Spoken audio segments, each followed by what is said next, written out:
Assalamualaikum warahmatullahi wabarakatuh.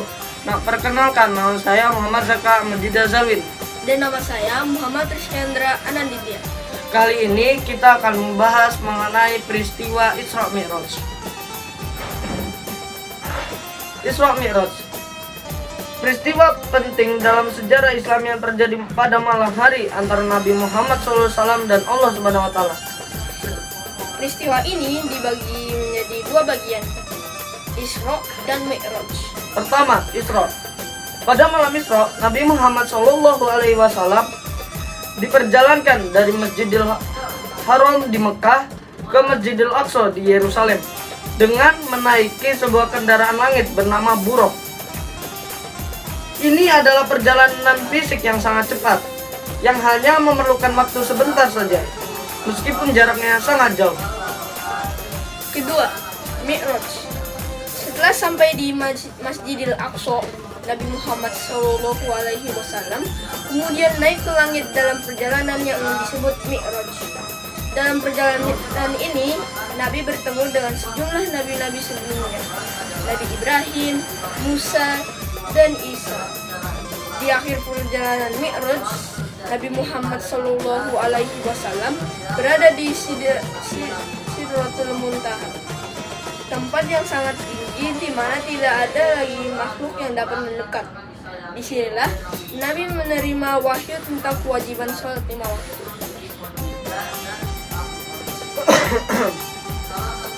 Peristiwa Isra Mi'raj ini merupakan bukti kekuasaan Allah Subhanahu wa Ta'ala yang menunjukkan bahwa perjalanan tersebut melampaui batas kemampuan manusia biasa. Selain itu, peristiwa ini juga sangat penting bagi umat Islam karena menetapkan kewajiban sholat sebagai bagian integral dari ibadah. Isra Mi'raj sering diperingati setiap tahun pada tanggal 27 Rajab dalam kalender Hijriah.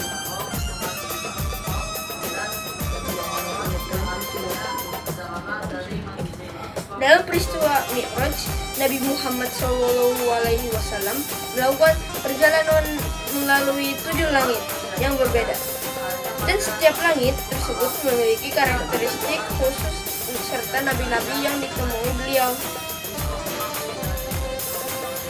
1. Langit pertama. Nabi Muhammad SAW di langit pertama bertemu dengan Nabi Adam alaihissalam.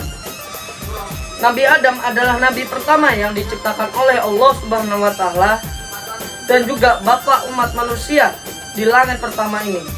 Nabi Muhammad SAW beri salam kepada Nabi Adam alaihissalam dan beliau melihat jiwa-jiwa para orang-orang yang baik dan buruk. 2. Langit kedua. Di langit kedua, Nabi Muhammad SAW bertemu dengan Nabi Isa alaihissalam dan Nabi Yahya alaihissalam. Kedua nabi ini merupakan sepupu dalam sejarah Islam dan bertemu di langit kedua dengan penuh penghormatan kepada Nabi Muhammad. Langit ketiga. Di langit ketiga, Nabi Muhammad SAW bertemu dengan Nabi Yusuf alaihissalam yang dikenal dengan kecantikan dan akhlaknya yang luar biasa serta ketampanannya.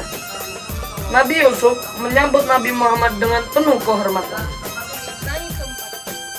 Di langit keempat, Nabi Muhammad SAW bertemu dengan Nabi Idris alaihissalam. Nabi Idris dikenal sebagai nabi yang sangat tekun dalam ilmu pengetahuan dan kesabaran. Langit kelima. Di langit kelima, Nabi Muhammad SAW bertemu dengan Nabi Harun alaihissalam, saudara Nabi Musa alaihissalam, yang dikenal sebagai nabi yang sabar dan berbicara tegas dalam menghadapi tantangan. Lalu, langit keenam. Langit keenam, Nabi Muhammad SAW bertemu dengan Nabi Musa alaihissalam.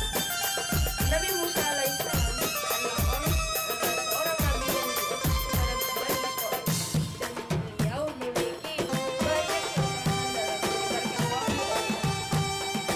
Terakhir, langit ketujuh.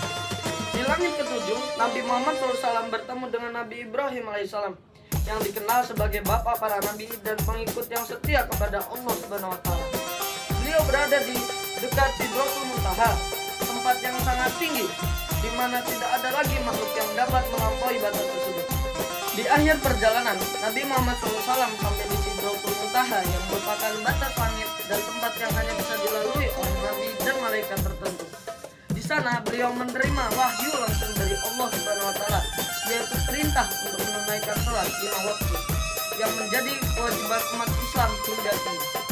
Perjalanan ini mengandung banyak hikmah dan pengajaran serta menjadi momen penting dalam sejarah Islam. Perintah sholat yang diturunkan oleh Allah Subhanahu wa Ta'ala lalu diturunkan kepada Nabi Muhammad SAW berawal dari 50 rakaat.